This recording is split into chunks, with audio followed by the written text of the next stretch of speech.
Well, hi there folks, up at the strip, and what a glorious day, best day we've had in a long time. A little bit of wind coming from this direction, which is kind of uphill, which is a bit of a shame because if you remember I had 4 planes that I bought very cheap, £100 at a garage sale.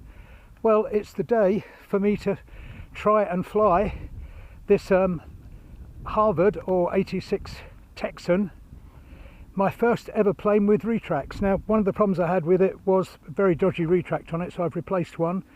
Rest of it looks sound. Let's hope it doesn't break up like the first of those 4 garage planes that I flew the other day. So wish me luck. And I say, unfortunately, it's wheels take off and it's uphill, so not the best of things. Would have much preferred the down slope, but anyway, beggars can't be choosers. Let's get on with it.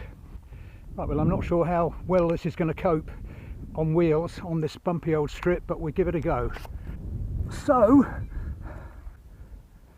first thing, retracts down. First, retracts are working.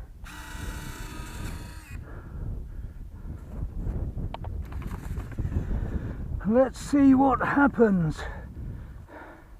Control surfaces are moving the right way. Oh, I can see it's already wanting to nose over, I think. Now my flying mate says pin the elevator, keep the tail down. Let's see if it's going to accelerate enough.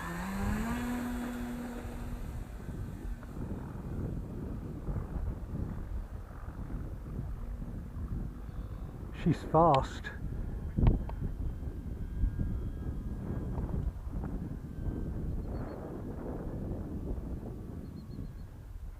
Boy, she's fast. I'm gonna crash. Oh, boy, she's fast. But she took off and she's landed in the scrub. Well, she survived, no damage whatsoever.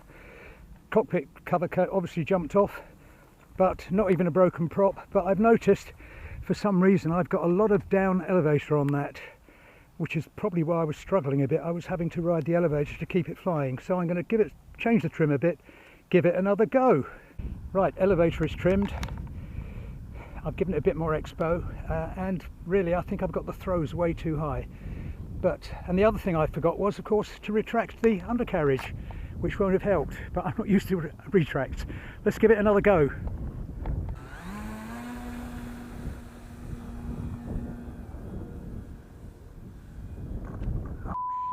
Oh, it's okay, it went into the scrub.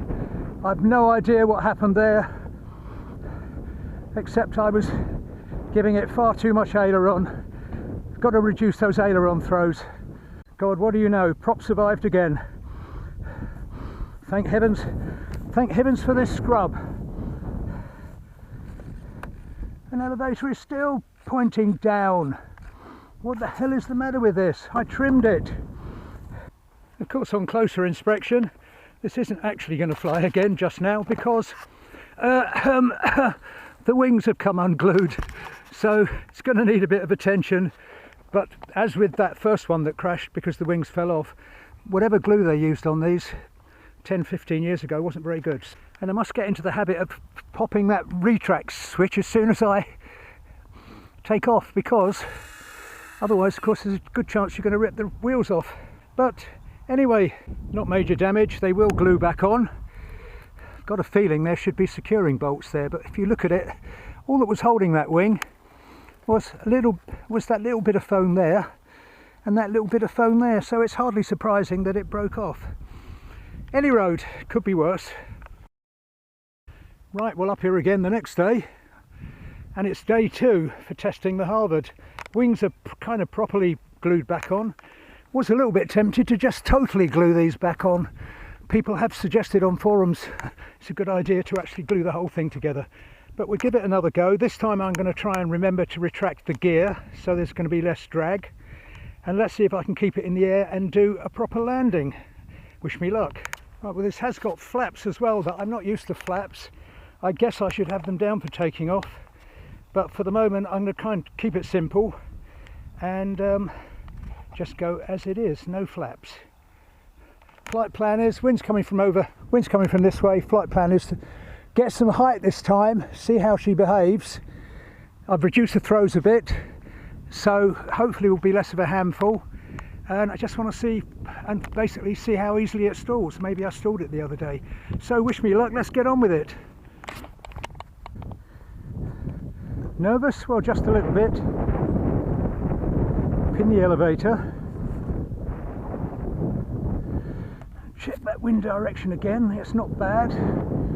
Slightly more that way. It is gusting a little bit. Slightly more that way.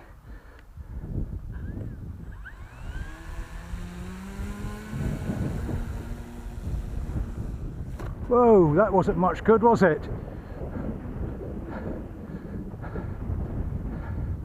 A bit too hesitant.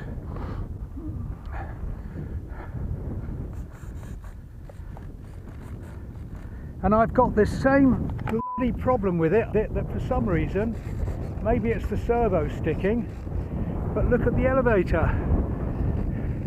I checked and rechecked that. So I think we may have a problem there with a bad servo. I'm going to disconnect the battery, see if that resets it. Nope, I can't get the elevator down. So something is distinctly wrong with that, and to get to the servo I've got to take the wing off, and I'm not going to do that out here on the field. So another fail for my £100 garage sale planes. I think this one was 25 quid. So anyway, back to the ranch, let's see if we can sort that one out. Right, well, quick update on the Texan. First off, no more messing about with these wings that just fall off. I should have done what was suggested, that I first saw suggested on the forums, and just glue these on. So these are glued. Still waiting for one more retract because one of these doesn't seem quite right. Also did a rewire on the connections to the flaps and ailerons, because I read online that sometimes the plane just had rather erratic behaviour with control surfaces and so on. So that shouldn't be a problem anymore. As far as the elevator jamming and misbehaving, strongly suspected, and I mentioned it in the video, that the servo was glitching, so I've actually replaced the servo in there, and hopefully I shall have fewer problems with this. But oh, other thing I had to do was broken prop. That was a bit of a game, luckily I had a prop the right size, but I had some slight suspicions that the mount wasn't right, and the only way to get into there was, as you can see in this little photo here, only way was to actually cut the foam. But as it happens, the firewall or motor mount, whatever you want to call it, it was absolutely fine. Just retightened a couple of screws. So that looks good. It's actually a slightly bigger prop now too, much bigger surface area. It's the same size, 11-inch, but bigger.